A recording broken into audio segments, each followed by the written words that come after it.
Bersama Belajar. Perkenalkan, saya Nigusti Ayu Eka Dewi dari SMA Negeri 1 Gianyar.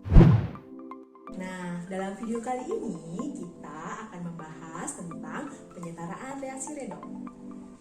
Adapun kompetensi dasar yang akan dicapai adalah, dan indikator pencapaian kompetensinya adalah, pernahkah sahabat melihat besi yang mekarat? Nah, besi yang mekarat merupakan salah satu contoh reaksi redoks. Dalam perkaratan besi, besi bereaksi dengan oksigen dan air membentuk karat. Adapun reaksi yang terjadi adalah sebagai berikut. Nah, untuk menghitung berapa jumlah besi yang mekarat, maka langkah pertama yang harus dilakukan adalah menyetarakan reaksinya. Karena ini merupakan reaksi redoks, maka penyetaraannya tidak sama dengan penyetaraan reaksi kimia biasa. Bagaimana langkah-langkah yang harus dilakukan? Penasaran? Mari kita lihat di video berikut ini. Dalam menyetarakan reaksi redoks dengan metode setengah reaksi, maka langkah-langkah yang harus dilakukan adalah: yang pertama, buat kerangka reaksi ion dari redoks saja.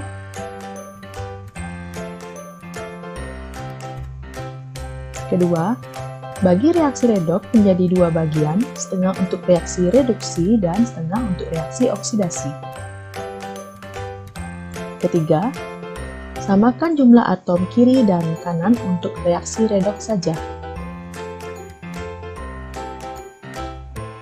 Keempat, jika kekurangan atom O, maka tambahkan H2O. Jika kekurangan atom H, maka tambahkan H+. Kelima, samakan muatan dengan menambahkan elektron pada muatan yang lebih besar, kemudian samakan jumlah elektronnya. Keenam, gabungkan setengah reaksi reduksi dan oksidasinya, kemudian cek kembali. Tambahan: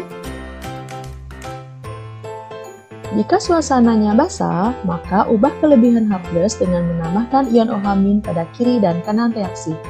Gabungkan H+ dan OH- menjadi H2O. Kemudian, cek kembali reaksinya. Agar lebih paham, mari kita lihat contoh soal berikut ini. Nah, untuk dapat menjawab pertanyaan tersebut, maka harus diingat langkah-langkah yang telah diuraikan sebelumnya. Langkah pertama yang harus dilakukan yaitu membuat kerangka reaksi ion dari redoks saja. Jadi di sini kita buat reaksi yang mengalami redoks saja. Kita lihat di sini H2O-nya tidak kita tulis. Bilok Fe adalah 0 berubah menjadi +2 sehingga di sini terjadi reaksi oksidasi. Sedangkan bilok O dari 0 berubah menjadi -2 sehingga di sini terjadi reaksi reduksi. Nah, kemudian langkah kedua, bagi reaksi redoks menjadi dua bagian, setengah untuk reaksi reduksi dan setengah untuk reaksi oksidasi. Kemudian langkah yang ketiga, samakan jumlah atom kiri dan kanan untuk reaksi redoks saja. Nah, tadi setengah reaksi reduksinya O2 menjadi OH-. Kita samakan jumlah atom O-nya. Di kiri ada 2O, di kanan ada 1O. Maka untuk menyamakan jumlah O, kita kalikan 2 pada OH-. Selanjutnya untuk setengah reaksi oksidasinya, kita samakan jumlah atom Fe-nya. Di kiri ada 1, di kanan ada 1. Sehingga jumlah atom Fe-nya juga sudah sama. Nah, langkah yang keempat, jika kekurangan atom O, maka tambahkan H2O. Jika kekurangan atom H, maka tambahkan H+. Untuk setengah reaksi reduksinya, kita tulis kembali yang tadi, O2 menjadi 2 OH-. Nah, kita cek bahwa di kiri tidak ada H, sedangkan di kanan ada 2H. Jadi, kita tambahkan 2H+ di kiri reaksi. Untuk setengah reaksi oksidasinya, Fe menjadi Fe2+. Di sini kita tidak melakukan langkah keempat ini karena di reaksi oksidasi tidak ada O maupun H. Langkah kelima, samakan muatan dengan menambahkan elektron pada muatan yang lebih besar, kemudian menyamakan jumlah elektronnya. Untuk setengah reaksi reduksinya, kita hitung dulu muatannya. Di sini jumlah muatan di kiri yaitu 2 dikali +1 ditambah dengan 0. Sehingga muatan kirinya ada plus 2. Kemudian untuk di kanan, muatannya 2 dikali min 1. Sehingga muatan kanannya min 2. Nah, untuk menyetarakan jumlah muatan kiri dan kanan agar menjadi sama, kita tambahkan 4 elektron di ruas kiri sehingga muatan kirinya menjadi min 2. Jadi kita bisa tulis reaksinya menjadi 4 elektron ditambah 2H+ ditambah O2 menjadi 2O. Untuk setengah reaksi oksidasinya, kita hitung muatannya. Di kiri muatannya 0, kemudian di kanan muatannya adalah 1 dikali plus 2. Sehingga kita harus menambahkan elektron di ruas kanan. Kita bisa tulis reaksinya menjadi Fe ditambah Fe2+ ditambah 2 elektron.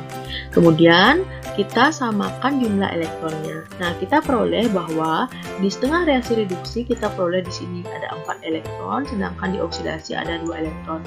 Karena elektronnya tidak sama, kita harus menyamakan elektronnya dengan mengkalikan reaksinya. Untuk reaksi reduksi kita kalikan 1 elektronnya sehingga menjadi 4 elektron. Kemudian untuk reaksi oksidasi kita kalikan 2 sehingga elektronnya akan sama. Sehingga reaksinya dapat kita tulis sebagai berikut. Langkah yang ke-6, gabungkan setengah reaksi reduksi dan oksidasinya, kemudian kita cek. Jadi kita tulis kembali reaksi reduksi dan oksidasinya sesuai dengan yang tadi. Kemudian kita gabungkan. Nah, untuk menggabungkannya 4 elektron di kiri dan 4 elektron di kanan kita coret karena sama. Kemudian kita tulis ulang reaksinya sehingga kita dapatkan reaksi sebagai berikut. Kemudian karena suasananya basah, kenapa kita tahu basah? Karena di sini ada OH-. Jadi kita harus melakukan langkah tambahan. Nah, langkah tambahannya yaitu jika suasananya basah, maka ubah kelebihan H+ dengan menambahkan ion OH- pada kiri dan kanan reaksi. Kemudian kita gabungkan H+ dan OH-nya menjadi H2O. Kita tulis kembali reaksi yang tadi. Di sini kita peroleh ada 2H+ di kiri, maka karena ini reaksinya basah, kita tambahkan 2 OH- di kiri dan juga di kanan reaksi. Nah, kemudian H+ dan OH- kita ubah menjadi H2O. 2 OH- dan 2 OH- di sini akan berubah menjadi 4 OH-. Nah, sehingga reaksinya kita bisa tulis sebagai berikut. Kemudian selanjutnya kita cek kembali reaksinya untuk memastikan apakah sudah setara apa belum. Kita tulis kembali reaksi yang tadi. Kemudian kita identifikasi jumlah atom-atomnya serta jumlah muatannya. Nah, karena sudah setara, maka kita dapat menyusun ulang jawabannya disesuaikan dengan soal, sehingga kita bisa menulisnya sebagai berikut. 2Fe ditambah O2 ditambah 2H2O menjadi 2Fe2+ ditambah 4 OH. Demikianlah penjelasan tentang penyetaraan reaksi redoks dengan metode setengah reaksi. Semoga video ini bermanfaat bagi sahabat semua. Terima kasih.